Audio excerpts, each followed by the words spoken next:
नमस्कार, टीवी 9 के इस मेगा शो में आपका स्वागत है। पिछले कुछ समय से देश में एक बहुत बड़ी बहस चल रही है। यह बहस है सिनेमा को लेकर कि क्या सिनेमा सिर्फ मनोरंजन का जरिया है या समाज का आईना भी। क्या फिल्में अभिव्यक्ति की आजादी है या समाज में प्रोपेगेंडा का हथियार भी। क्या फिल्म इंडस्ट्री भी दो धड़ों में बंट चुकी है।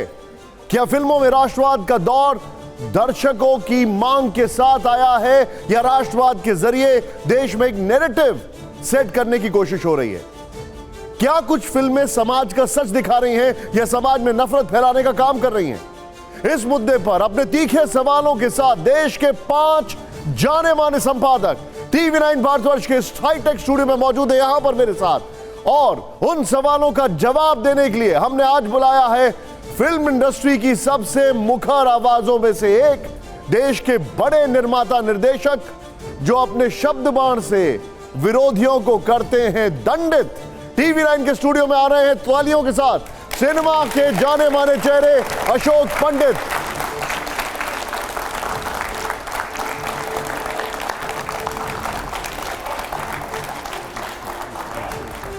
अशोक जी हमारे एडिटर्स हमारे साथ हैं, स्वागत है आपका, प्लीज बैठिए। देखिए, पहला सवाल तो मैं आपसे यह जानना चाहूंगा कि अभी द केरल स्टोरी का विवाद खत्म नहीं हुआ कि आप देश के सामने नई कहानी लेकर आ गए 72 हुरे। निशांत,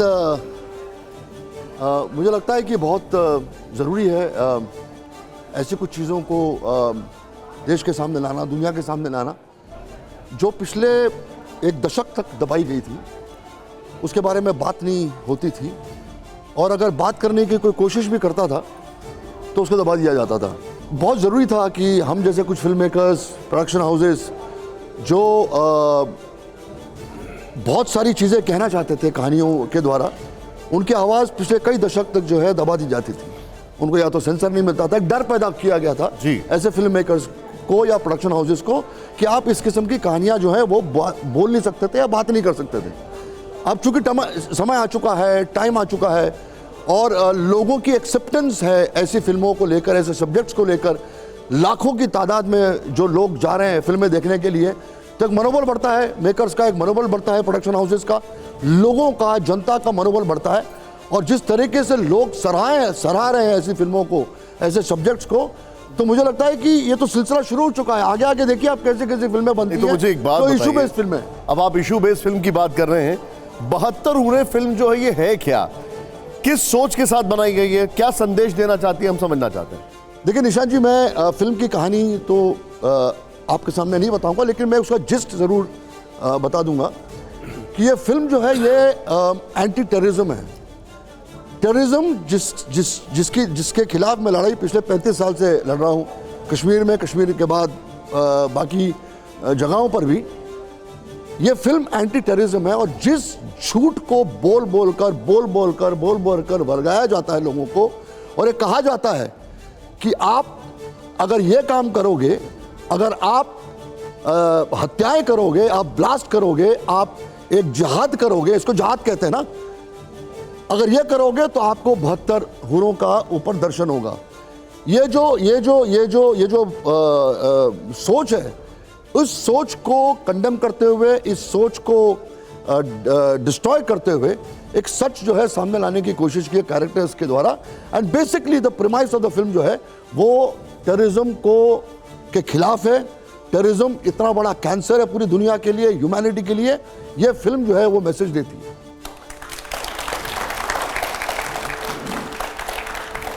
आप कुछ बोलते हैं तो आपका ट्विटर अकाउंट सस्पेंड कर दिया जाता है, फिल्म बनाते हैं तो सेंसर बोर्ड ट्रेलर पास नहीं करता है।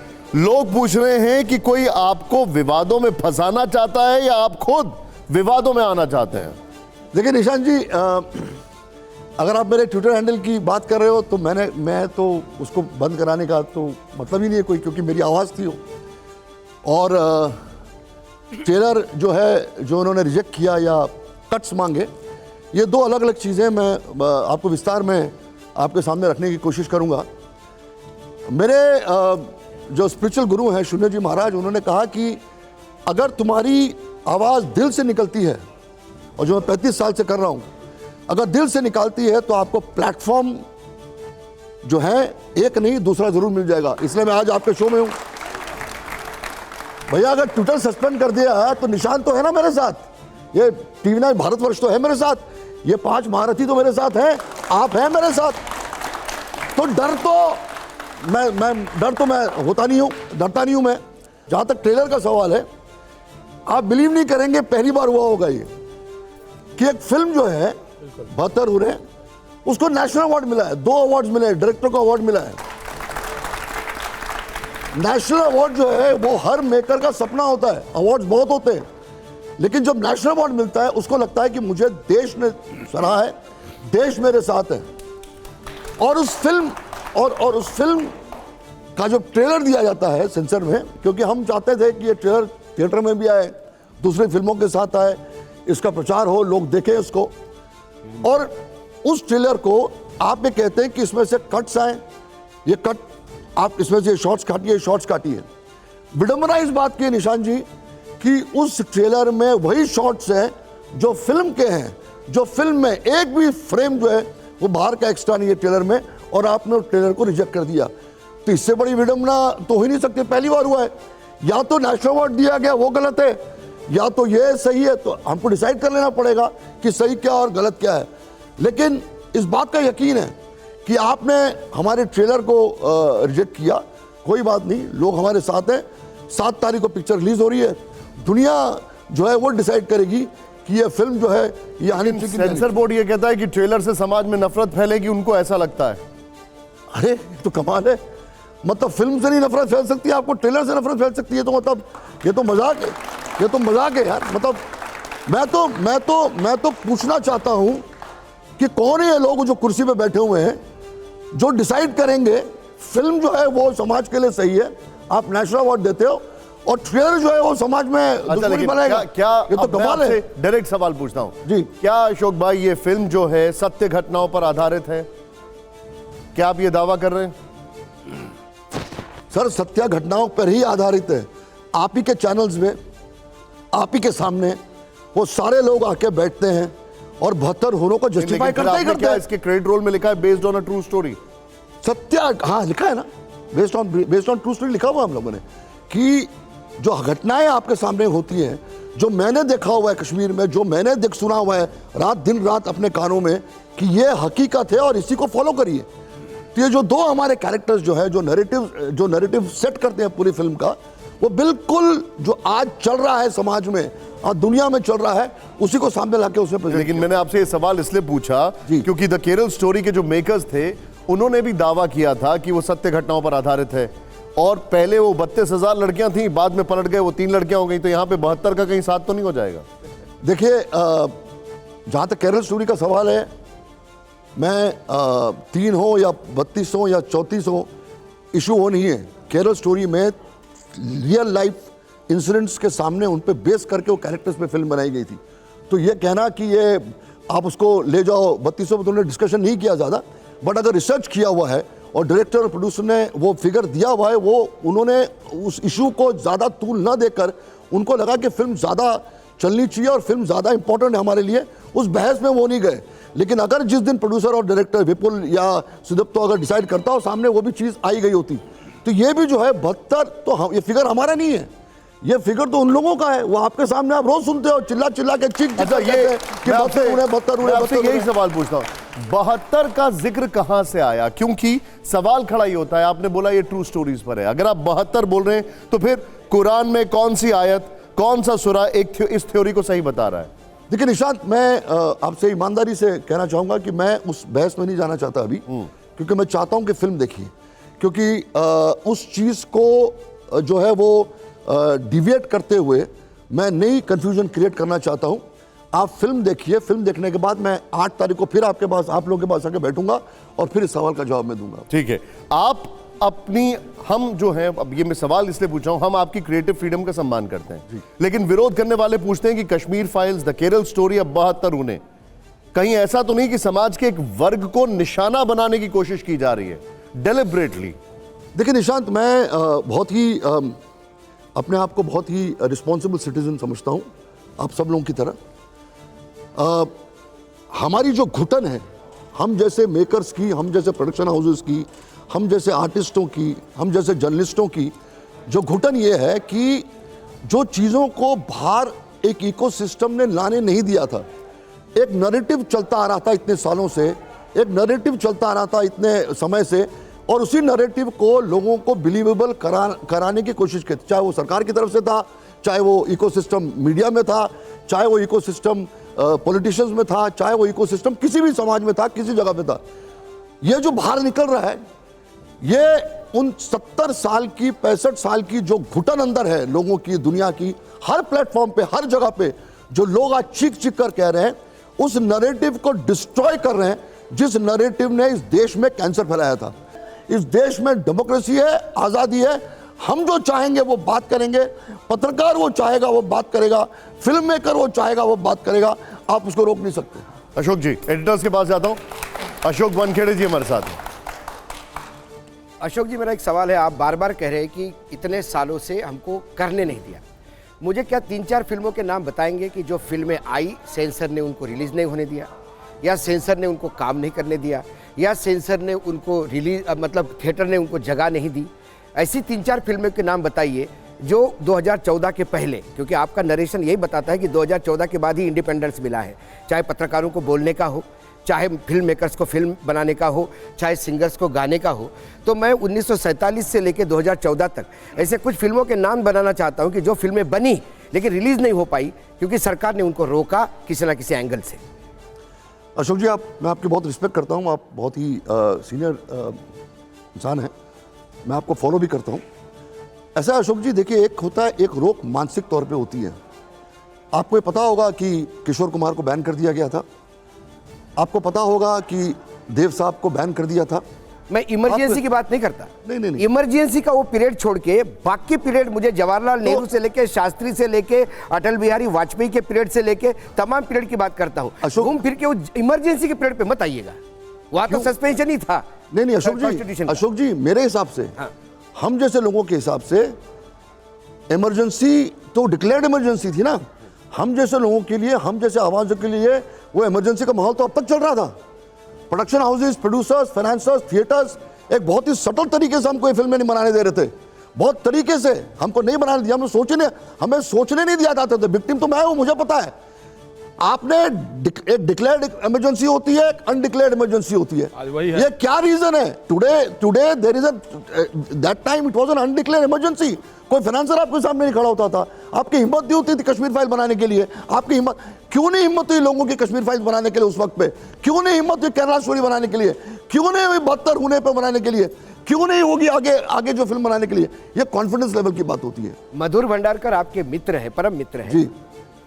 उन्होंने तो जितनी रियलिस्टिक फिल्में बनाई वो 2014 के पहले की थी, और उन्होंने समाज के उन तमाम बुराइयों पे हार्ड हिटिंग किया, जिसमें सरकार भी एक्सपोज होती है कि यदि डांस बार चल रहे हैं तो सरकार एक्सपोज होती है।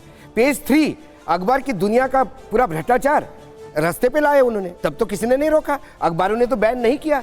ये तमाम लोग तब भी थे, तब भी पिक्चर लेफ्टिस्ट ओरिएंटेशन की। यदि आप बी आर चोपड़ा की फिल्म देखिए तो बी आर चोपड़ा थोड़े लेफ्टिस्ट थे।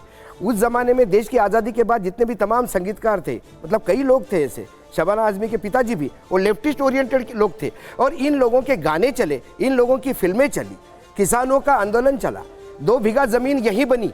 2 बीघा जमीन वो समाज के खिलाफ वो तमाचा था जो समाज में चल रहा था। तब सरकार में वही लोग थे जो लोग सत्ताधीश थे, जो जमींदार थे, लेकिन फिल्में तब भी चली।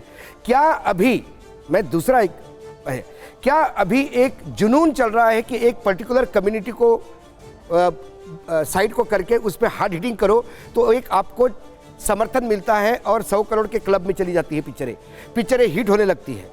पठान जैसी पिक्चर, जिस पिक्चर को मेरे हिसाब से पठान का तो 100 करोड़ का कलेक्शन नहीं होना चाहिए क्योंकि पिक्चर छोटा सवाल अशोक भाई, 1000 करोड़ की पिक्चर वो बनती है क्योंकि कंट्रोवर्सी। क्या फिल्म मेकर ने एक नया धंधा शुरू कर दिया कि कंट्रोवर्सी खड़ी करो और फिर पैसा कमाओ? अशोक जी, पहली बात तो मैं आपकी इस पूरे डिस्कशन को या आर्गुमेंट को पूरा नेगेट करता हूं कि फिल्म मेकर्स जो हैं वो इतने अनखूत और इतने अनएजुकेटेड नहीं हैं। सब पढ़े लिखे लोग हैं और अपनी रिस्पॉन्सिबिलिटी को ठीक से समझते हैं। आपने मेरे दोस्त मधुर की फिल्मों का एग्जाम्पल दिया, वो एग्जाम्पल सोशल इविल की बात है। आप ये कहते हैं कि कम्युनिटी को हम जो है वो टारगेट कर रहे हैं और पैसे कमा रहे हैं, तो आपको इस बात का एहसास होना चाहिए कि आप ये कहकर वो करोड़ों लोगों की को निगेट कर रहे हैं, उनकी बेइज्जती कर रहे हैं जो अपने मर्जी से पिक्चर देखने गए हैं। या तो आपके इंटेलिजेंस में कोई प्रॉब्लम है या उनके इंटेलिजेंस में प्रॉब्लम है।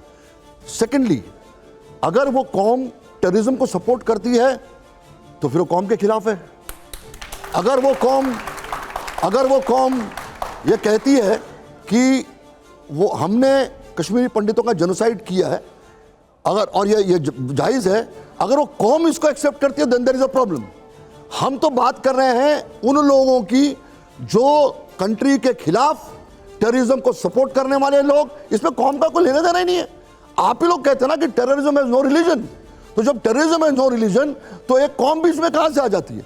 ये उन लोगों के खिलाफ है, ये उन लोगों के खिलाफ है अशोक जी, जो लोग इस देश में देश के खिलाफ काम कर रहे हैं, चाहे वो अर्बन नक्सल्स हो, चाहे वो नक्सलाइट्स हो, चाहे वो टेररिज्म हो, चाहे वो सारी ताकतें, चाहे वो पूरा का पूरा इकोसिस्टम जिन्होंने दुकानें चलाई हैं अपने यहाँ पर कि इस कंट्री को किसी न किसी तरीके से खत्म करो, और हर चीज को नरेंद्र मोदी से जोड़ने की जरूरत नहीं है। It's not required. हम अपनी औकात रखते हैं। ओके, हम अपनी जोड़ा है। नहीं, आपने 2014 बोला है। नहीं, आप बार-बार कह रहे हैं कि इतने सालों तक नहीं हुआ। अरे वो तो मेरी फीलिंग है। नहीं हुआ, अरे वो तो मेरी फीलिंग है, मेरी फीलिंग है। आप कैसे कर सकते हैं? अपनी फीलिंग बता दी, मेरी फीलिंग बताई। मैंने कहा आपको मत बताइए। आपने बताइए ना, आपने कहा कि हर चीज को मत बताइए। मैंने आपको कहा आप मत बताइए। अभी तो बोले अरे मैं से मत जोड़िए। अरे अशोक जी, मैं अप्लाई कर रहा हूँ। मैंने नाम भी नहीं लिया। I have felt persecuted for last so many years. मुझे अपॉर्चुनिटी नहीं मिली थी। मैं अपनी बात कर रहा हूँ। अच्छा, और ये हकीकत है, आपको सही लगेगा गलत लगेगा। अशोक भाई, it's a not fact. Jaishankar ji, छोटा सा सवाल सर, छोटा सवाल प्लीज। देखिए, रामायण, कुरान, बाइबल जैसे धार्मिक ग्रंथों पर विवादित फिल्में क्यों बनाई जाती हैं जिनसे लोगों की धार्मिक भावनाओं को ठेस पहुंचती है? ये मैं नहीं कह रहा ये हूं। दो सवाल हैं। एक सेकंड, हाँ। निशांत, ये मैं नहीं कह रहा हूं, ये इलाहाबाद हाई कोर्ट के माननीय न्यायाधीश पूछ रहे हैं।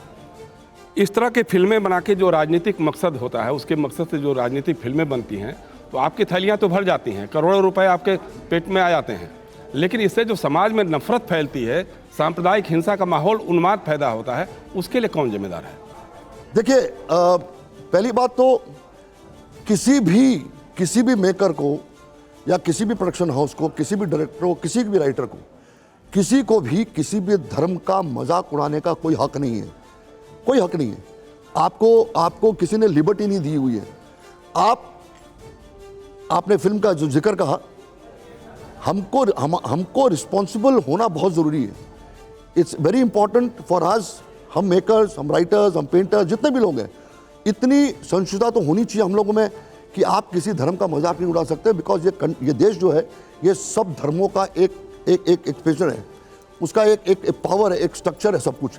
तो हमको और मैं खास करके अगर मेरी बात करें तो I am a follower of all the religions. मुझे कोई आपत्ति नहीं और कोई कुछ नहीं, और मैं खाली बोलने के लिए नहीं बोल रहा हूँ, ठीक है। हम जो है कश्मीर में 3% हिंदूज थे और 97% कश्मीरी मुस्लिम्स थे। हमने साथ में अपने इतने साल वहाँ पर गुजारे थे। तो कोई अगर मुझे ये कहे कि भैया आप सेक्युलरिज्म में बिलीव नहीं करते, तो मुझे कुछ सेक्युलरिज्म सिखा नहीं सकता और मुझे कुछ सेक्युलरिज्म पढ़ा भी नहीं सकता, क्योंकि मैं हार्डकोर मेरे अंदर सेक्युलरिज्म जीता है और मरता है और सब कुछ है, तो मेरे अंदर है वो। तो जहाँ तक रिस्पॉन्सिबिलिटी का सवाल है, आप बिल्कुल सही कह रहे हैं। हर मेकर को, हर शख्स को किसी भी धर्म का या किसी भी रिलीजन का मजाक नहीं उड़ाना चाहिए। अच्छा, कंट्रोवर्सी की अगर बात हो रही है तो सवाल ये आता है कि कश्मीर फाइल्स की जो स्क्रीनिंग हुई वो जेएनयू में हुई, द केरल स्टोरी की स्क्रीनिंग जेएनयू में हुई, और अब 72 हूरों की भी। ये सिर्फ इत्तेफाक है या विवादों के जरिए फिल्म हिट कराने का कोई फॉर्मूला? देखिए निशान जी, मुझे लगता है कि एक स्टूडेंट्स कम्युनिटी में ऐसी फिल्में दिखाना बहुत ज़रूरी है। और जब खास करके ऐसी धरती पर और ऐसे ज़मीन पर, ऐसे इंस्टीट्यूशन पर भारत तेरे टुकड़े होंगे के नारे लगते हैं, तो फिर 72 होरे दिखाना बहुत ज़रूरी है और बहुत आवश्यक है। इट इज़ वेरी नेसेसरी कि ऐसी जगहों पर जहाँ पर एक तबका है, जहाँ पर एक कैंसर है, जहाँ पर एक तबके के स्टूडेंट्स हैं जो है एक नक्सलियों का एक पूरा डम है वहाँ पे। हम तो कोशिश करें जादवपुर यूनिवर्सिटी भी दिखाने के लिए, हम कह रहे हैं कि कॉलेजेस और इंस्टीट्यूशन में, जेएनयू की बात नहीं कर रहा हूँ, हम चाह रहे हैं जितने स्टूडेंट्स, जितने कॉलेज स्टूडेंट, जितना यूथ, जितना young crowd belonging to all thoughts, सब सोच वाले लोग इस फिल्म को देखें, हमारी कोशिश हुई है। नहीं, लेकिन सवाल यह है अशोक जी, जिस यूनिवर्सिटी को आप लोग अर्बन नक्सल के लिए बोलते थे, जिस यूनिवर्सिटी को आप टुकड़े टुकड़े गैंग का अगर बेस बोलते थे, फैक्ट्री बोलते थे, उसी वही जगह मिली आपको फिल्म दिखाने के लिए। तो घर में घुस के मारो ना, प्रॉब्लम क्या है आपको? अरे भैया ये है ना, गलत नहीं है ना, सही है ना निशान जी, सही है कि नहीं है भैया? हम उस पूरी फौज से लड़ रहे हैं कि नहीं लड़ रहे हैं? आज भी लड़ रहे हैं। आज भी जो है देश के खिलाफ जितने नारे ये कमेंट तो पुलिस या अदालत का होगा ना, हम क्यों कहेंगे इस पे? आप कैसे कह सकते हैं? क्यों? मैं सिटीजन हूं, मेरा हक है, मेरा फ्रीडम ऑफ एक्सप्रेशन है, मेरा फ्रीडम ऑफ राइट है, मैं क्यों बोलूंगा? मुझे हक नहीं है बोलने का, मुझे भी हक है बोलने का। जो मैं चाहता हूं, जो मैं बोलना चाहता हूं, मुझे भी हक है बोलने का। जो लीगल फ्रेमवर्क में होता तो बोलूंगा ही बोलूंगा, उनको अलाउड है। वो एक मिनट, मुझे एक बात बताइए, अगर आपके अनुसार अशोक भाई, अगर आपके अनुसार वहां पर नक्सली हैं, अगर आपके अनुसार, तो आप उनको ये फिल्म क्यों दिखाना चाहते हैं? तो सीखे, शायद बदल जाए, कुछ अक्ल आए उनको। और उसके अलावा उसके निशान, उसके अलावा भी देश प्रेमी लोग भी है ना वहां पे। ऐसा नहीं है कि वही तबका है, वहां भी तो ऐसे लोग हैं जो इस देश से प्रेम करते हैं। ये तो मैं उस तबके की बात कर, पूरा जेएनयू यूनिवर्सिटी को आप या किसी भी इंस्टीट्यूशन को आप लेबल नहीं कर सकते हो। ये वो तबका है, कुछ आप कर रहे हैं वो तो लेबल आप लोग कर रहे हैं, वो तो लेबल आप लोग कर रहे हैं। टुकड़े टुकड़े गैंग बोल देते हैं, ये बोल देते हैं, वो है ना देश को टुकड़े करने के। अरे निशान जी, देश को टुकड़े करने के नारे कहाँ लगे थे? वही लगे थे ना। तो पूरी यूनिवर्सिटी ऐसी हो गई। मैं वही तो कह रहा हूँ, मैंने कहा पूरी यूनिवर्सिटी ऐसी। अभी मैंने कहा, आप तो 2 सेकंड पहले, आपने शायद सुना नहीं, लेकिन सरकार की रैंकिंग में नंबर 1 यूनिवर्सिटी है। हम किसी भी यूनिवर्सिटी को या किसी भी कॉलेज को या किसी भी एजुकेशन इंस्टीट्यूशन को एक रंग से ब्रश नहीं कर सकते। हर्षवर्धन जी। अशोक जी, मेरे सवाल के 2 हिस्से हैं। पहला तो ये आप कह रहे हैं कि जेएनयू के लोगों को भी सिखाना है, आप मुसलमानों को भी सिखाना चाह रहे हैं, तो क्या आपको लग रहा है कि इस फिल्म में कोई भी ऐसी बात नहीं होगी जो मुसलमानों को परेशान करेगी, हर्ट करेगी, आप उनको कुछ सिखाने जा रहे हैं? और दूसरा जो हिस्सा है वो ज़्यादा महत्वपूर्ण है। आप कह रहे हैं कि इसी फिल्म को इस सरकार के दौरान नेशनल अवार्ड मिल गया, इसी फिल्म को जो प्रमाणन बोर्ड है वो प्रोमो नहीं निकलने देता है, आपका टीजर नहीं निकलने देता है, तो ये जानबूझ के किया गया या कोई एक है जिसके खिलाफ आप कुछ बात करें? कुछ विद्रोही तेवर में आप दिख रहे हैं।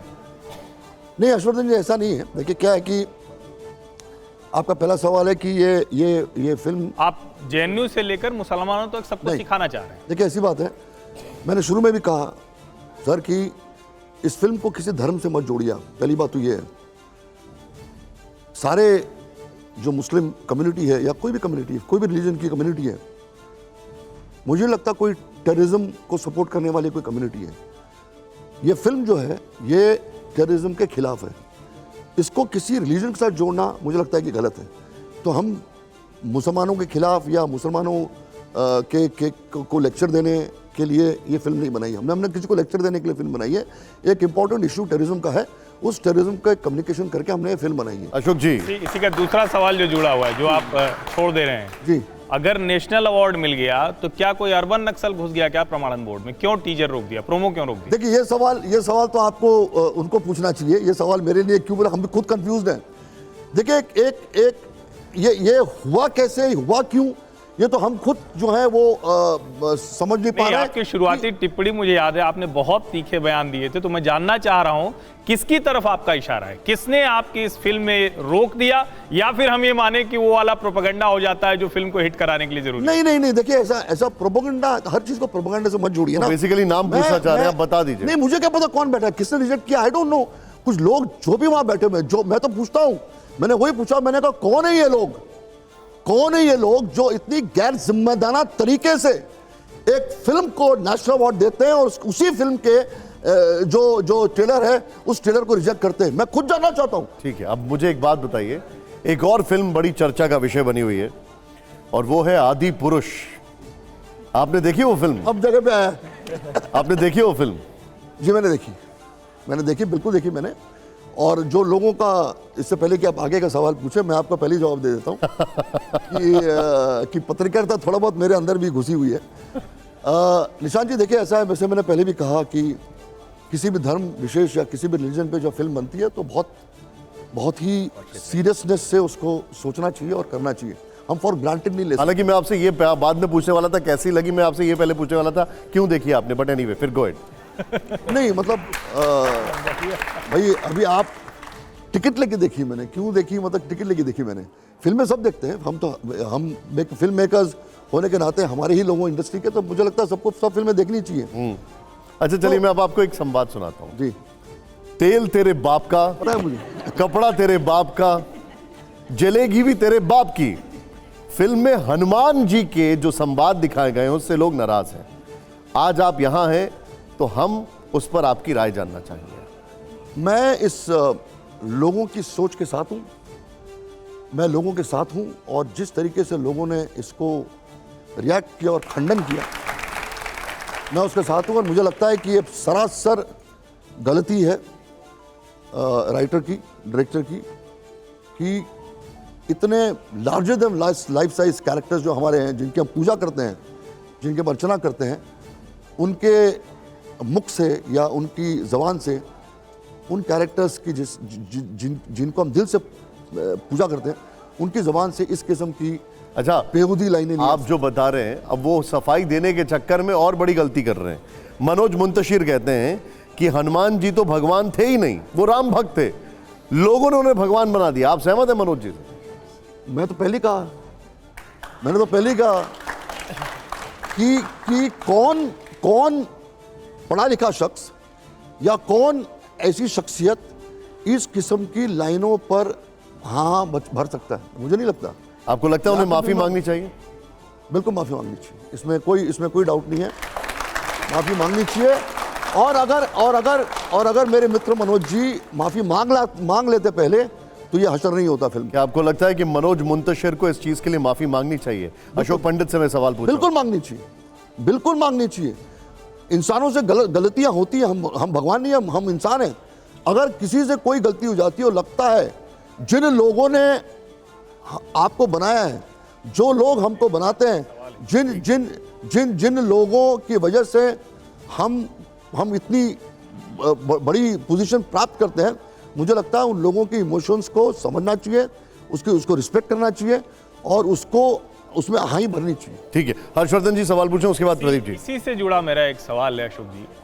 ये आपने बड़ी अच्छी लाइन कही कि जिसकी वजह से आप इतने बड़े होते हैं, लेकिन इसमें तो ये दिखा कि मनोज मुंतशिर इतने अहंकार में हैं। और आप निशान ने सवाल पूछा कि माफी, मैं तो कहता हूं ये माफ होने लायक अपराध है क्या जो उन्होंने आदि पुरुष में किया? देखिए क्या, जो हम तो उससे ज्यादा कुछ कर नहीं सकते ना, लोग क्या कर सकते हैं? ये तो कायदा कानून कोर्ट तो काम कर ही रहा है अपना। ठीक है, आपकी अपनी लिमिटेशन। तो हमारी अपनी लिमिटेशन, हम थोड़ी मतलब बंदूक लेके AK-47 लेके मारना ऐसा नहीं कर सकते। मेरी जहां तक कैपेसिटी या मेरी जहां तक पॉसिबिलिटी है, मैं तो उतना ही कर सकता ना। अशोक भाई, इस फिल्म को भी सेंसर ने पास किया जी। आपको लगता है सेंसर बोर्ड की सबसे बड़ी गलती थी? बिल्कुल, इसमें कोई डाउट नहीं है। आपको लगता है सेंसर बोर्ड रिवैम्प होना चाहिए? देखिए सेंसर बोर्ड, आप अगर इस फिल्म को लेकर बात करें, आदि पुरुष को लेकर बात करें, जब जूरी की बात होती है तो आपने कहा कि बेहतरीन लोग इंडस्ट्री के होते हैं जी। ये सरकार और अनुराग ठाकुर कहते हैं कि सेंसर बोर्ड में बहुत बेहतरीन लोग हमने किए हैं जो समाज को समझ सकते हैं।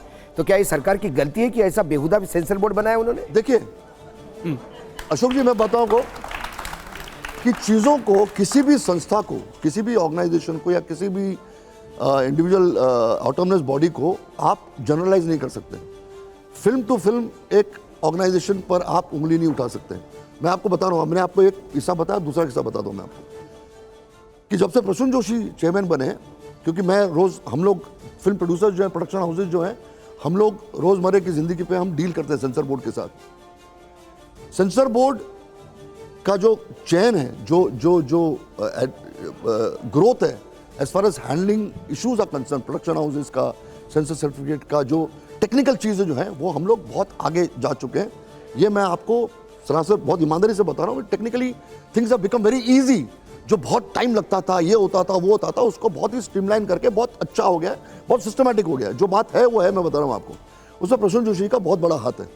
नाउ एक फिल्म है, क्योंकि बोर्ड मेंबर्स हैं, उसके बाद जो लोग जो फिल्में देखते हैं और जो अपनी रिपोर्ट बनाते हैं, वो टीचर्स हैं, प्रोफेसर्स हैं, पॉलिटिशियंस हैं, पेंटर्स हैं, लॉयर्स हैं, हर तबके के लोग जो हैं वो सेंसर बोर्ड में वो फिल्मों को देखते हैं।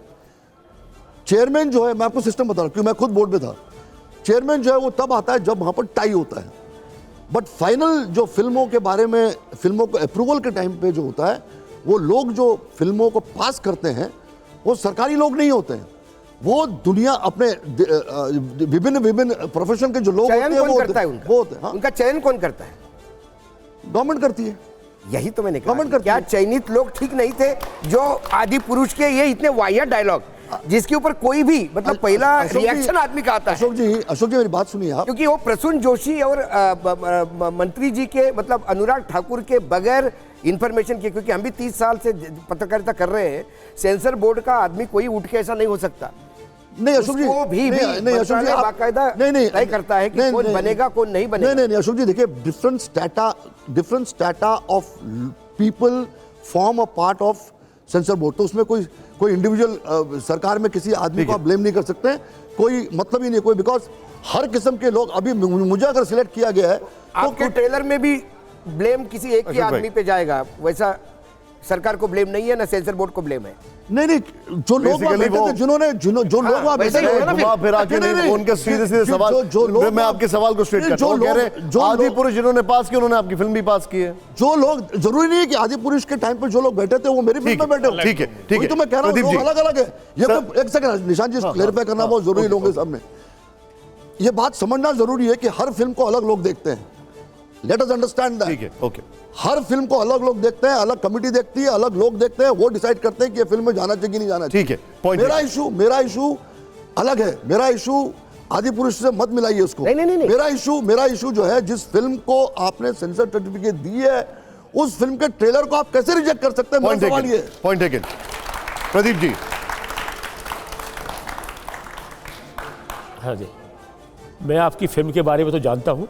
जब आपकी फिल्म गोवा में रिलीज हुई, दिखाई गई, इंडियन पेडोरमा का भी हिस्सा थी वो, और मैं वहाँ पर था गोवा के अंदर। 50वां फिल्म समारोह था, गोल्डन जुबली उसमें थी वो, और काफ़ी चर्चा हुई। और वहाँ पर भी आपको इंटरनेशनल अवार्ड मिला, यूनेस्को गांधी वाला जी। यानी एक जूरी ने वहाँ भी देखा उसको। और बाद में जो है जो उसको नेशनल अवार्ड मिला, उस समय मैं जानता हूँ, मैं विज्ञान भवन में मौजूद था। वेंकैया नायडू जी ने अवार्ड दिया था, संजय पुरोहित सिंह को, अनुराग ठाकुर ही मंत्री थे। जी तो ये तो बात फिल्म की रही। फिल्म तो जिस तरह मैं चाबहाना की देख नहीं पाया था, क्योंकि हम जब समारोह में जाते हैं तो बाहर की फिल्में देखने में ज़्यादा कोशिश करते हैं कि ये फिल्में अपने घर की हैं, हम देख लेंगे।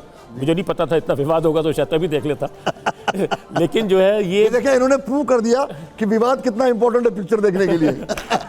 देखिए, यही मैं कह रहा था आपको। तब तो फिर ये यही भी कह रहा था कि विवाद तब से तो ही अशोक कनेक्शन जी। बनता है। अच्छा सर एक मिनट, सवाल कंप्लीट हो। तो मैं आपसे एक तो ये सवाल बताइए सर, पहले सवाल। मैं आपसे ये जानना चाहता हूँ कि 2019 में आपकी फिल्म को सेंसर हो गया, सब कुछ हो गया, लेकिन क्या बात है कि आपको फिल्म रिलीज करने के लिए 2023 तक इंतजार करना पड़ा? पहले क्यों नहीं कर पाया? आपको थिएटर नहीं मिल पा रहे थे, या फिर ऐसा एटमॉस्फेयर नहीं था जो आज तक इस तरह की फिल्मों के लिए बना हुआ? नहीं I tell you, film complete हुई, उसके बाद सर्टिफिकेट मिली हमको, अवार्ड वगैरह सब कुछ मिल गया। उसके बाद हम प्रिपरेशन कर रहे थे रिलीज़ का सब कुछ, तो कोरोना हो गया। अब जब कोरोना हो गया, उसके बाद तो फिल्म हम उस दौरान तो फिल्म रिलीज़ कर नहीं सकते थे। और फिर क्या होता है, एक किस्म की एक डिप्रेशन, एक कमी हो जाती है लोगों की कि क्या करें, अभी कैसे करें। बिकॉज जो हमारे फाइनेंसर्स हैं, प्रोड्यूसर्स हैं, वो टाइम इतना 2 साल निकल चुके थे, कैसे करें उसको। देन जब फिल्म का पूरा DI वगैरह सब कुछ हमने कर लिया, सब कुछ, बिकॉज वहाँ जो दिखाई गई थी फिल्म में, तो उसमें DI वगैरह नहीं किया था, पोस्ट प्रोडक्शन उसका बाकी था, शूटिंग बाकी नहीं थी, एडिटिंग बाकी नहीं थी, खाली पोस्ट प्रोडक्शन था, उसको फ्लेयर करना था। तो उसके बाद जब कंप्लीट हुआ, तो फिर हमने कहा कि चलिए अब let's release the film. Producers के अपने कंस्टेंट्स होते हैं, फाइनेंसेस रिलीज करना जो है बहुत बड़ी बात होती है। It's a very difficult task to release a film.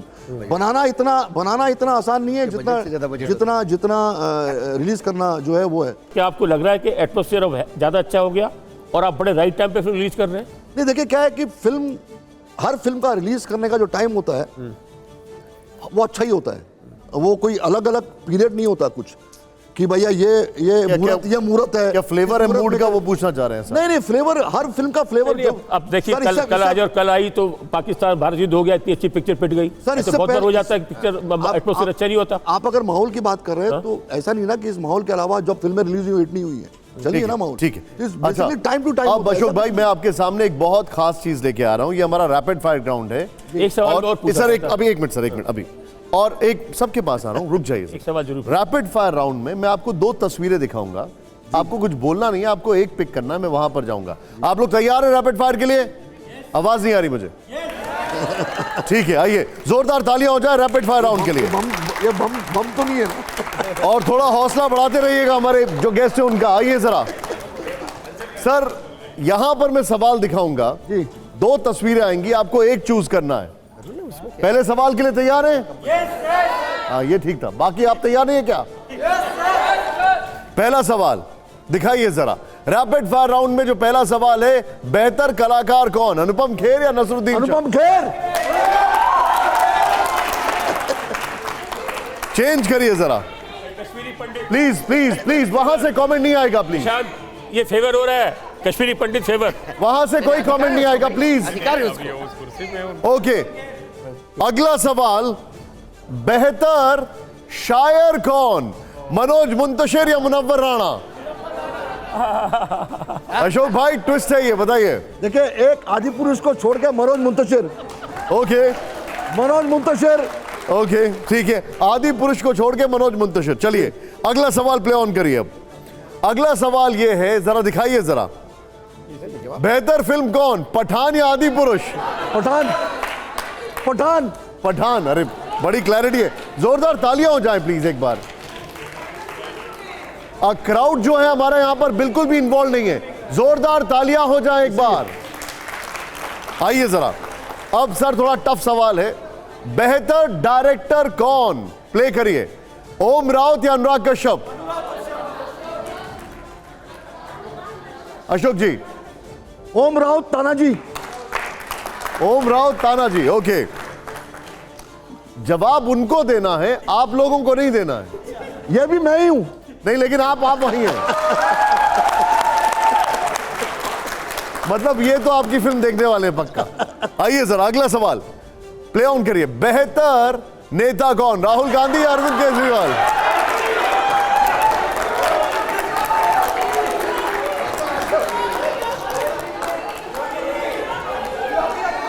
Please वहां से कोई कमेंट नहीं आएगा सर। कैंसल। कोई एक, दोनों में कोई बात। सर हो ही नहीं सकता। ठीक है, ओके।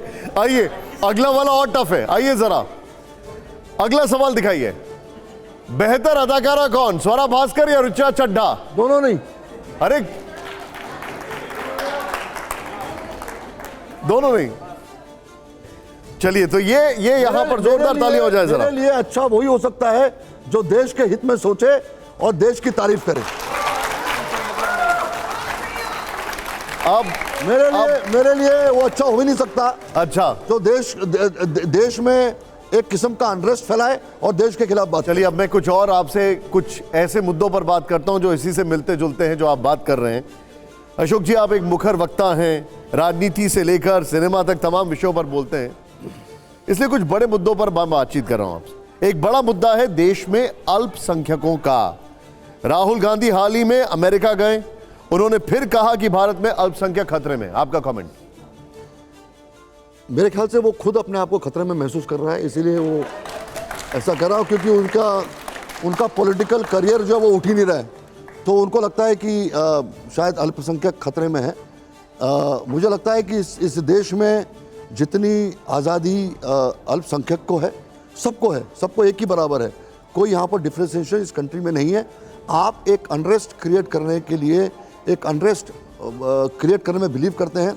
आपकी चूंकि एक पुरानी लेगेसी जो है, जिस लेगेसी ने इस देश पे राज किया था, वो लेगेसी ख़त्म हो चुकी है। उसी फ्रस्ट्रेशन के द्वारा, उस फ्रस्ट्रेशन की वजह से जो है आप ये लोगों को भड़काने का काम कर रहे हैं। उससे ज़्यादा इस चीज़ को मैं अहमियत देता नहीं। लेकिन एक बात बताइए मुझे, राहुल गांधी क्या नसरुद्दीन शाह भी कह रहे हैं कि मुस्लिम जो डरे हुए हैं, उन्होंने कहा कि मुस्लिमों को टारगेट करना एक फैशन बना हुआ है। देखिए निशान जी, मैं ये बहुत ही दुख की बात है कि एक शख्स जो इस दुनिया में, इस देश में बचपन से रहा है, इस देश में स्टारडम पाता है, लोग उसकी परफॉर्मेंसेस को तालियां बजाते हैं, बहुत बड़ा स्टार बनता है, उसी देश को आप गाली दे रहे हो और उसी देश के खिलाफ आप बात कर रहे हो। मुझे नहीं लगता कि इससे बड़ी विडंबना कोई हो सकती। और अगर ऐसा होता तो आज नसीरुद्दीन शाह, अगर ऐसा होता तो नसीरुद्दीन शाह आज पाकिस्तान में होता और वहां पर एक्टिंग कर रहा होता, हिंदुस्तान में नहीं होता और हिंदुस्तान का स्टार नहीं होता। मुझे लगता है कि जो लगातार कांग्रेस का शासन चला 60-65 साल, उस समय में भी हीरो बने लोग, बड़े बड़े अदाकारा बने, और वो शायद इसीलिए सरकार के खिलाफ नहीं बोलते थे क्योंकि उनको लगता था कि जिस देश ने हमको बनाया है उस देश सरकार के खिलाफ बोलने से राष्ट्रद्रोह होगा। तो वो सही थे या अब ये सही है? नहीं, मैं समझा नहीं, सॉरी अशोक जी, वापस बोलिए। 1947 से लेकर लगातार कांग्रेस का शासन रहा है। जब भी अभी राहुल गांधी पे आपने बोला कि इनकी लेगेसी रही है, इन्होंने किया, उस टाइम पे भी अदाकार बने हैं, दिलीप कुमार से लेकर राज कपूर से लेकर देवानंद से लेकर तमाम लोगों ने मतलब हीरो बने हैं, बहुत पैसा कमाया उन लोगों ने, देश ने बहुत कुछ दिया जी। लेकिन शायद उस समय भी उनको बोलने की इच्छा होगी, लेकिन इसलिए नहीं बोलते थे क्योंकि इस देश ने हमको इतना दिया, ये सरकार ने हमको इतना दिया, तो हम अब इस सरकार के या देश के खिलाफ बोलकर हम देशद्रोह नहीं करना चाहते। नहीं, आपको किसने कहा कि वो नहीं बोलते? तो सब बोलते थे। नहीं बोलते थे, बोलते थे, दिलीप साहब बोला करते थे, देव साहब बोला करते थे। देव साहब ने तो अपनी पॉलिटिकल पार्टी बना ली थी, मैंने यही उसके खिलाफ के अलावा। जब वो बोल सकते थे, रोक सकते थे, तो फिर किसने राइट टू एक्सप्रेशन किसने रोका था? नहीं, बट उन्होंने, जब वो बोल सकते तो फिल्म मेकिंग में किसने रोका? नहीं, बट उन्होंने कहा, बार बार कह रहे कि नहीं, बट उन्होंने 2014 के पहले फिल्में, अरे अशोक जी, उन्होंने कब कहा कि एक धर्म विशेष जो है वो इनसिक्योर इस कंट्री में? मुझे बताइए किसी ने कहा? शिवानंद जी, किसने कहा? यहाँ तो वही तो मैं कह रहा हूँ आपसे, बड़े बड़े स्टार जो है वो एक कम्युनिटी के स्टार्स हैं। उन्होंने कभी नहीं कहा कि ये देश में जो है वो ये शख्स जो है ये बार बार एक चीज की अनरेस्ट क्रिएट करने। अरे हमारे कंट्री में बड़े से बड़ा स्टार शाहरुख खान है, आज बड़ा से बड़ा स्टार सलमान है, बड़ा से बड़ा स्टार इतने सारे हमारे दिलीप साहब हमारे आइकन है हमारे कंट्री के। जब वो नहीं अपने आप को इनसिक्योर फील करते थे तो नसीरुद्दीन शाह कहां से इनसिक्योर फील कर अपने आप को? अशोक भाई, शाहरुख का बेटा बिना किसी जुर्म के अशोक भाई 28 दिन तक जेल में रहा, एक मिनट, किस कारण रहा? औरों को भी शाहरुख खान का बेटा है, फिल्म एक्टर का बेटा है, या पैसे वाले का बेटा है? अरे अशोक जी, ये तो आप कायदे कानून से उसको मैं बता रहा हूं, तो क्या वो इनसिक्योर फील नहीं करेगा? अगर आप एक शाहरुख खान ने कहा कि ये कंट्री में हम, ये जो कंट्री है धर्म विशेष के खिलाफ है, यहाँ पर मुसलमान जो है वो फ्री नहीं है। मैं आऊंगा शिवानंद जी, अशोक जी औरों को भी पूछ देते हैं। अरे अशोक जी और भी बैठे हैं। शिवानंद जी, लीगल टैंगल में अगर कोई क्रिमिनल केस में फंसता है, वो आप कंट्री से कहां जोड़ रहे हो उसको आप? ठीक है, ये तो बाकायदा कोई मकसद ही नहीं, शिवानंद जी का सवाल मतलब ही नहीं है कोई। शिवानंद जी, अशोक जी, आपने बहुत शुरुआत में कहा कि जो ये फिल्म है ये झूठ के खिलाफ सच के नैरेटिव को सामने लाती है, टेररिज्म के। एक्चुअली मेरा सवाल ये है, मेरे दो सवाल थे, एक सवाल प्रदीप जी ने पूछ लिया। मेरा जो दूसरा सवाल है वो ये है कि क्या बॉलीवुड का जो विमर्श है, जो नैरेटिव है बॉलीवुड का, वो नैरेटिव एक वैकल्पिक विमर्श जो अब तक दबा हुआ था, या सूडो सेकुलरिज्म जिसको हम बोलते हैं, उस छद्म धर्म निरपेक्षता का जो एक दबाव बॉलीवुड पे बना हुआ था, बहुत सारे लोग जो चाह के उस झूठ को मतलब एक तरह से क्या एक्सपोज करना चाहते थे, वो नहीं कर पा रहे थे। अब उनको स्पेस मिला है, वातावरण मिला है, और उनको लग रहा है कि ऐसे सारे झूठ को एक्सपोज करने का, सच को दिखाने का ये सही समय है, ये सही वातावरण है। आप मेरी बात को रिपीट कर रहे हैं, मैंने एग्जैक्टली यही कहा था, बाकायदा यही है। एक कॉन्फिडेंस लेवल आता है एक मेकर को हर जगह पे कि भैया अभी चीज़ों, एक आपको सही माने में एक आज़ादी मिली है आपकी कहानी नरेट करने के लिए, ठीक है ना, और मेरा राइट है। इस पूरी चीज़ को या इस किस्म की फिल्मों को आप बॉलीवुड के साथ या हमारी इंडस्ट्री के साथ जनरलाइज मत करिए, बिकॉज आप देखिए बाकी उसके अलावा ऐसी फिल्मों के अलावा भी फिल्में हिट हो रही हैं।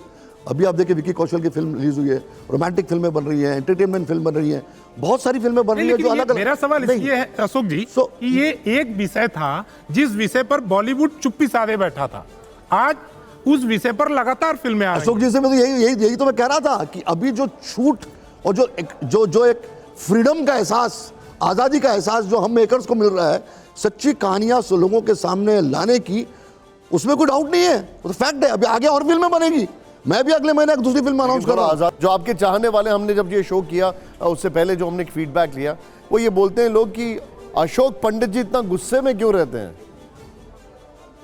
आपको लग रहा है? अरे अगर एक उदाहरण दो, एक मिनट, अब आपने पूछा, एक मिनट, निशान जी, देखिए, मैं एक फिल्म फेस्टिवल में एक minute, Israeli film maker नदाव Lapid ने कश्मीर फाइल्स को वल्गर प्रोपेगेंडा कहा, तो आपने बयान दिया कि मेरे हाथ में पिस्तौल होती तो मैं नदाव लैपिड को गोली मार देता। उसका कारण देखिए, ये एक एक्सप्रेशन होता है, मेरी धरती, मेरा स्टेज, मेरा देश। ये जो अशोक जी कह रहे थे, या कह रहे थे कि मेरी फिल्में, हमारे प्रोड्यूसर्स, हमारे डायरेक्टर्स, हमारी कंट्री, एक अंग्रेज आके आपके फिल्म मेकर को, जिसकी फिल्म को देश ने सराहा है, वो आके बोलता है कि ये फिल्म प्रोपेगेंडा, को गाली देके निकल जाता है। ये इससे बड़ी बेइज्जती और इससे बड़ी बेवकूफ़ी हमारे लिए नहीं हो सकती। नहीं, लेकिन तो इससे बड़ी शर्म की बात नहीं हो सकती। एक सेकंड, हाँ, एक सेकंड, मतलब आपने एक ऐसी फिल्म को गाली दे दी जिसने, जो वो सब्जेक्ट मेरा था, मतलब ये कि जो उस फिल्म में दिखाया गया है मैं उसका हिस्सा हूं। पर्दे पे जो देखा है मैं रियल लाइफ में हिस्सा था, ठीक है ना। मैंने वो जेनोसाइड सहा है, मैंने वो एथनिक क्लींजिंग सही है, मैंने वो एक्सोडस सहा है, मेरे घर जलाए गए, हमारे कम्युनिटी के औरतों का बलात्कार हुआ है, हमारे साथ वो सब कुछ हुआ है, हम पूरी की पूरी रेस वहां से निकले हुए। जब कोई फिल्म उसको दर्शाता है, लेकिन आप और ये शख्स लोग तो गोली मार देंगे और ये शख्स जो है हमारे जेनोसाइड का, देखो फिल्म का मजाक नहीं है, वो हमारे जेनोसाइड और हमारे एथनिक क्लींजिंग का मजाक है। नहीं, तो आप तो समझिए, आप एक मिनट, वो अंग्रेज, लेकिन तो आप गोली मारने को कैसे जस्टिफाई करेंगे? अरे वो अंग्रेज जो है वो भी गोली मार के गया स्टेज पे, उसने पूरे के पूरे कम्युनिटी को गोली मार के चला गया हो। That also is a violence which is committed on the stage. तो you will reply that with other violence, कि गोली मार दूंगा मैं। जो जिसको जैसा सवाल जवाब अच्छा, देने को तैयार है ना। अच्छा, एक मिनट सर, एक मिनट। अरे वो अंग्रेज है, अरे कौन सी मैंने AK-47 उठा के गोली मार दी? अच्छा ठीक है, वो मैम प्लीज रुक जाइए, भैया आप एक एक्सप्रेशन को समझिए। अच्छा, तो मैं आपका एक और एक्सप्रेशन बताता हूं। आप एक रोष को समझिए, आप एक दुख को समझिए, आप एक गुस्से को समझिए। आप लिटरली उस वर्ड का वर्ड निकालेंगे तो निशान जी, अशोक भाई एक बात बताइए, आप गुस्सा इस बात से हैं कि वो एक अंग्रेज बोल के गया है? कोई अंग्रेज नहीं होता, कोई भी, मतलब बाकी लोगों को, हमारी इंडस्ट्री में भी जितने मेकर्स हैं, जितने लोगों ने हमारी इस कश्मीर फाइल्स को प्रोपेगेंडा कहा है, मैं सबका खंडन करता हूं, सबको मैं जो है वो प्रेस करता हूं। मैंने उनका फ्रीडम में अगर कोई कुछ कह रहा है, अब जैसे मिसाल के तौर पे अनुराग कश्यप के बारे में आपने कहा कि वो शराब पीते हैं, गांजा पीते हैं, अर्बन नक्सल हैं, टुकड़े टुकड़े गैंग के मेंबर हैं, अब वो तो फिरंगी नहीं है, तो उसमें डाउट क्या है? रात के 1:30 बजे दारू पी के मेरे को गाली देगा तो मैं उसको शराबी नहीं बोलूंगा,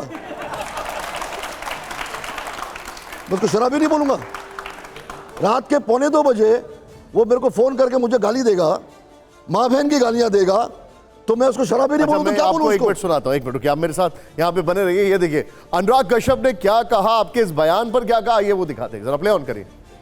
उन्होंने एक न्यूज लॉन्ड्री को एक इंटरव्यू दिया था, उसमें उन्होंने क्या कहा था, ये दिखाते हैं। हाँ, सुना मैंने। Again, Anupam Kher, I will see him as a good actor. We were because I don't respect his art. Ashok Pandit is not even an artist, he's a panwala. Ashok Pandit is not even an artist, he's a panwala. आप artist नहीं, आप पान वाला है, वो कह रहे हैं। पान वाले की इज्जत नहीं होती क्या? पान वाला पान वाले की मैं फोटो लगा के पूजा करूंगा, वो इतने लोगों को एंटरटेन करता है, उसकी औकात नहीं उतनी भी एंटरटेन करने की जो पान वाला करता है। एक सेकंड सर, एक मिनट, आमिर खान के लिए आपको गुस्सा शांत हुआ या आप अभी भी नाराज हैं? आमिर खान से आपने सलमान का नाम लिया, शाहरुख का लिया, आमिर नहीं बोले हो सकते। नहीं, ऐसी बात नहीं है, वो आमिर मेरे काफी क्लोज फ्रेंड है, ऐसी बात नहीं है। Aamir is an icon of this country, उसका आप नकार नहीं सकते उसको। मैंने आमिर साहब से बहुत पहले एक सवाल पूछा था कि आप बाकी जो ट्रेजेडीज की बात करते हैं, जब बाकी ह्यूमन राइट्स वायलेशन की बात करते हैं, जब तो आप कश्मीरी पंडित्स के जेनोसाइड और एथनिक क्लींजिंग की बात क्यों नहीं करते हैं? मेरा सिर्फ वही रोष था उनके। एक मिनट मैं आपको एक सुनाता हूं, आपको एक स्टेटमेंट है, जरा दिखाइए वो स्टेटमेंट, और स्टूडियो में ऑडियो ऑफ करिएगा, इसका जरा प्ले ऑन करिए इसको, जरा क्या कहा था आमिर खान को लेकर, सुनिए जरा एक बार। ये बहुत जरूरी है आमिर खान साहब को और किरण जी को समझना कि आप कंट्री से एक्सपेक्ट कर रही हैं कि कंट्री इंटॉलरेंट ना हो। मैं आपके द्वारा इनसे पूछना चाहता हूं कि आपने कंट्री को आज तक क्या दिया? आपने कौन से गांव आपने अडॉप्ट किए हैं? आप कह रहे थे वो पाकिस्तान चले जाएं और ये और वो, क्या कहेंगे इस पर आप? क्योंकि उनके हिसाब से ये देश इंटॉलरेंट था, ये देश रहने के लायक नहीं था। उनकी धर्मपत्नी ने कहा था कि ये किस देश में हम रह रहे हैं, हमें देश छोड़ के चले जाना चाहिए था। तो उसका जवाब तो मैं दूंगा ही दूंगा। अच्छा, आप ये कह रहे दूंगा ना। हैं, आप ये कह रहे हैं, मेरे साथ मैंने इंटरव्यू लिया था हेमंता बिस्वा शर्मा का, वो आमिर खान की खूब तारीफ कर रहे थे। दिखाइए जरा एक बार। कोई फिल्म स्टार तो पसंदीदा होगा आपको? नहीं, आमिर खान जी को मैं अच्छी तरह जानता हूँ। वो हमारा बाहर आने से सीएम रिलीफ फंड में कुछ ना कुछ भेजता है, तो आमिर खान जी को मैं बात भी किया हूँ। बीजेपी के मुख्यमंत्री कह रहे हैं कि आमिर खान हर आपदा में आगे आते हैं। आप कह रहे हैं आमिर ने कुछ नहीं दिया। बीजेपी के लिए आते होंगे, मेरे लिए नहीं है।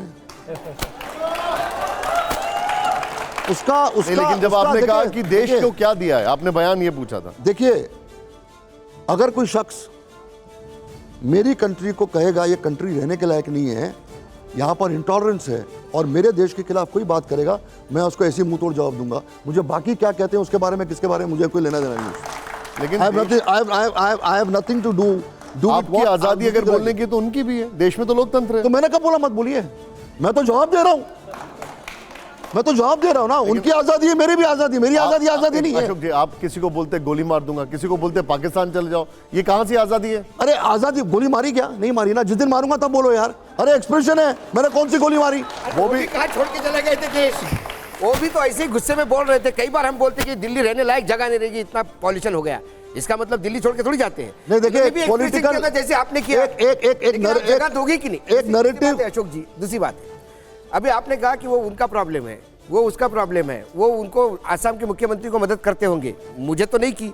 मुझे तो नहीं, कश्मीर में आपने परेशानी झेली होगी। भारत कहेगा हमको आए को कश्मीरी पंडित के साथ खड़े रहे, लेकिन देश रहता है, देश रहता है, देश उसके साथ रहेगा। आमिर खान ने आसाम में भी मदद की होगी, तो वो मेरे देश के भाई है, वो मैं उसके लिए आसाम उसको सैल्यूट करूंगा यदि उसने वहां बाढ़ पीड़ितों की मदद नहीं, की तो। नहीं, आप इन्होंने जो सवाल पूछा मैंने उनका जवाब दिया अशोक जी। इन्होंने पूछा उनकी तारीफ कर रहे हैं। तो हेमंत, एक सेकंड, बीजेपी की बात, हेमंत, अगर आमिर खान ने किसी अच्छे कॉज के लिए प्रेस किया तो मैं तारीफ करूंगा ही करूंगा उसकी। मैं क्यों नहीं तारीफ करूंगा? क्या जवाब दिया? उन्होंने उनके लिए किया होगा, मेरे लिए तो नहीं किया। ये सब नहीं, इन्होंने बीजेपी की बात की, इन्होंने बीजेपी की बात की, पॉलिटिकल पार्टी की बात की। अरे अगर वो इंसिडेंट, अगर बीजेपी का मुख्यमंत्री होगा, प्रदेश का मुख्यमंत्री, किसी पब्लिक कॉज के लिए उन्होंने सपोर्ट किया है तो भाई शुड नॉट प्रेज इट, मैं प्रेज करूंगा उसको। बात वही। लेकिन जहां तक मेरे कंट्री का सवाल है, बोले कि ये कंट्री रहने के लायक नहीं है, इस कंट्री में हाहाकार मचा हुआ है, ये कंट्री छोड़ के आप बाहर चले जाइए, तो जन्म लेना भी आपने कहा था आमिर खान ने लेना नहीं चाहते थे, क्या गोद ले रखा है, कौन सा गांव? आमिर खान के लिए आपने कहा था कि उन्होंने कौन सा गांव गोद ले रखा है। आमिर खान ने उत्तर प्रदेश में एक गांव गोद ले रखा है, महाराष्ट्र अख्तियारपुर, उनका पुश्तैनी गांव, फिर महाराष्ट्र में 2 गांव जहां पर वो प्रभावित थे उनको गोद ले रखा है। आप हेमंता उनकी तारीफ करने, ऐसे कैसे हम किसी को क्रिटिसाइज कर सकते? नहीं, एक सेकंड निशान जी, आप चीजों को जोड़िए मत, आप चीजों को मिक्स मत करिए। मैं ओवरऑल पर्सनालिटी की बात कर रहा हूं। ओवरऑल पर्सनालिटी में तो मेरे दोस्त हैं। मैं उस इशू को लेकर बात कर रहा हूं जिस इशू में उन्होंने इस कंट्री को क्रिटिसाइज किया था। This country is not worth living, और इस कंट्री में रहने मुझे लगता है कि मुझे डर लग रहा है, मुझे जाना चाहिए। मैंने उस इशू को लेके मैंने रिस्पॉन्ड किया था। हर्षवर्धन जी, ठीक है अशोक जी, उसके कोई साथ भी नहीं खड़ा है अगर कोई कहे कि इस देश में टॉलरेंस नहीं है, सहिष्णुता नहीं है, लेकिन लाइन तो बहुत साफ साफ दिखती है।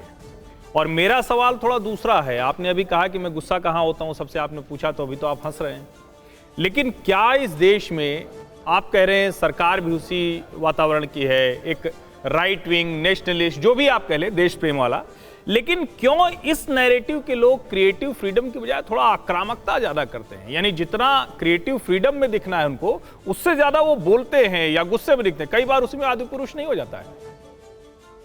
नहीं, ऐसा नहीं है। होश में बात करना बहुत ज़रूरी है, और क्रिएटिव लोग बात करते ही करते हैं। अगर आप मेरी पर्सनल मेरे बारे में आप पर्सनल सोचिए कि मैं क्यों, मुझे गुस्सा आता है या मैं क्यों रोष होता है, क्यों I get very worked up. अब मेरे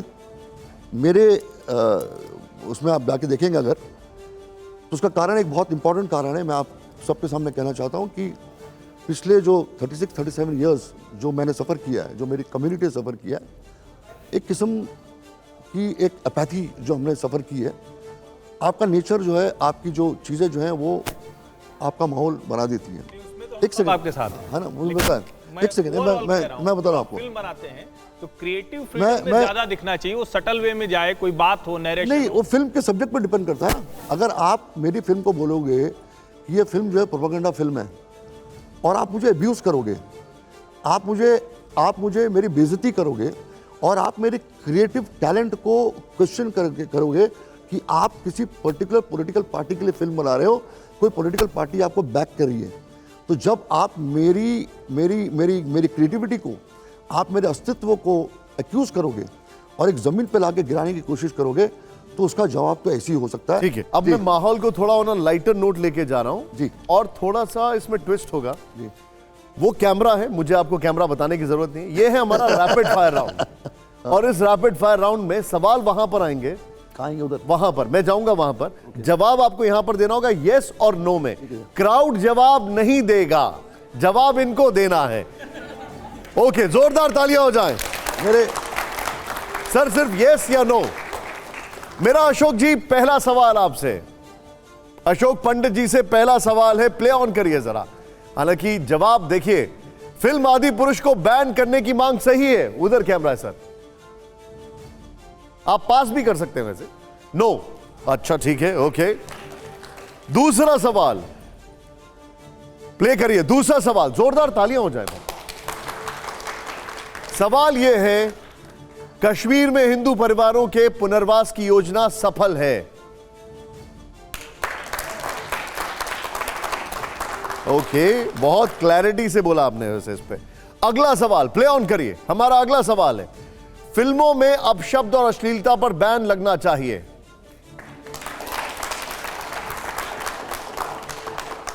फिर हमारा एक और सवाल प्ले ऑन करिए, अगला सवाल, जेएनयू में देश विरोधी तत्व मौजूद हैं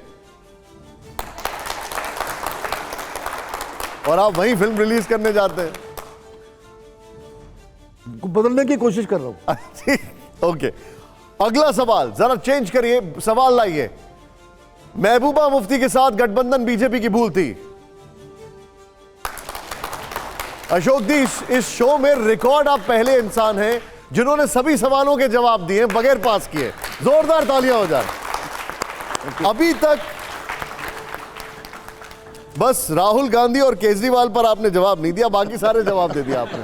उन्होंने माथा पकड़ लिया था। जवाब आपको समझ लेना चाहिए था। जयशंकर जी, आखिरी सवाल आप पूछिए, फिर आपके पास। नहीं, जब बार बार आप कह रहे हैं कि हमारी फिल्म जो है वो सच्ची घटनाओं पे आधारित है, सच्ची कहानी पे आधारित है। निशांत ने पहले ही पूछा था, उसका जवाब आपने दिया नहीं। तो 72 होरों का जिक्र कहाँ है? 72 होरों से एक कम्युनिटी को आप टारगेट कर रहे हैं, उसका जिक्र कहीं है क्या? जगह जी, आप फिल्म देखिए, फिल्म देखने के बाद हम बात करेंगे। नहीं, सवाल नहीं है। मैं उसका मैंने कहा था, अशोक जी, मैं आपके सवाल का जवाब फिल्म में, मैं फिल्म को लिख नहीं। सवाल ये है कि आपकी नहीं, ये सवाल नहीं है, पढ़ के रिसर्च की थी। 72 होरों का जो शीर्षक है वो अपने आप में कहानी बता देता है, अपने आप बता देता है कि एक खास कम्युनिटी को टारगेट करने की बात है। वो अगर 72 होरों का कहीं जिक्र है, कुरान में, हदीस में, शरीयत में कहीं पर भी कोई जिक्र है इसका, तो आप उसको बताइए। इसका क्या ये अल्लाह के इस्लाम पर कोई फिल्म नहीं है, मुल्ला के इस्लाम पर है? अब थोड़ी सहूलियत हो गई होगी। मैं आपसे एक ही रिक्वेस्ट करता हूं, इन सारे सवालों का जवाब आपको फिल्म देखने के बाद मिलेगा। मैं नहीं कर इस सवाल का जवाब दे सकता बिकॉज आए। अच्छा ठीक है, मैं आपके लिए एक मिनट नहीं, मेरा सवाल आपसे, आप फिल्म को डिस्क्लोज मत करिए, बस एक चीज बता दीजिए होमवर्क को लेकर, क्या आपकी रिसर्च टीम ने कुरान पढ़ी, उसके ऊपर रिसर्च की? आपको क्या लगता है कि इतनी इंपॉर्टेंट फिल्म बनाई जा रही है, हमने रिसर्च नहीं किया होगा, पढ़ा नहीं किया होगा और हमने ये नहीं किया होगा? आप निशान जी मेरे साथ शो, हमारे साथ शो करने चाह रहे थे, इतनी रिसर्च कर चुके मेरे बारे में, तो हम इतनी बड़ी फिल्म बनाएंगे, हम रिसर्च नहीं करेंगे? इतना तो मत हमको हल्के में लो यार। तो फिर ये बता संजय मैं बता रहा हूं आपको, संजय पूरन सिंह चौहान, तो फिर उस रिसर्च में बांझर हुए कहां से आए? सुनिए ना, संजय पूरन सिंह चौहान जो है उस फिल्म के जो डायरेक्टर हैं, आपको पता होना चाहिए, इसने लाहौर भी बनाई थी, उसके लिए भी उसको नेशनल अवार्ड मिला था। तो बहुत ही, और गुलाब सिंह जी जो प्रोड्यूसर हैं फिल्म के, मैं तो को प्रोड्यूसर हूँ, ये सारे सीरियस राइटर्स जो संजय के साथ हैं, काफी मेहनत की गई है। हम के बाद आप किस पर काम कर रहे अच्छा एक हर्षवर्धन जी, हमने भी जो रिसर्च किया, मैं जब आपको इस फिल्म के बारे में ये बात नहीं बता रहा तो मैं अगली फिल्म अनाउंस कैसे कर सकता हूँ आपके साथ यहाँ पे? अशोक जी, हमने भी एक शो किया, 72 हुरों पर भी एक शो किया, जितने भी इस्लाम के स्कॉलर्स उन सभी ने कहा ये कहीं पर जिक्र नहीं है 72 हुरों का। फिल्म देख लीजिए। लेकिन मैं चाहूंगा एक बार जोरदार तालियां हो जाएं अशोक जी के लिए। अशोक जी बहुत बहुत शुक्रिया हमारे लिए समय निकाला। Thank you very much sir, thank you so much, thank you.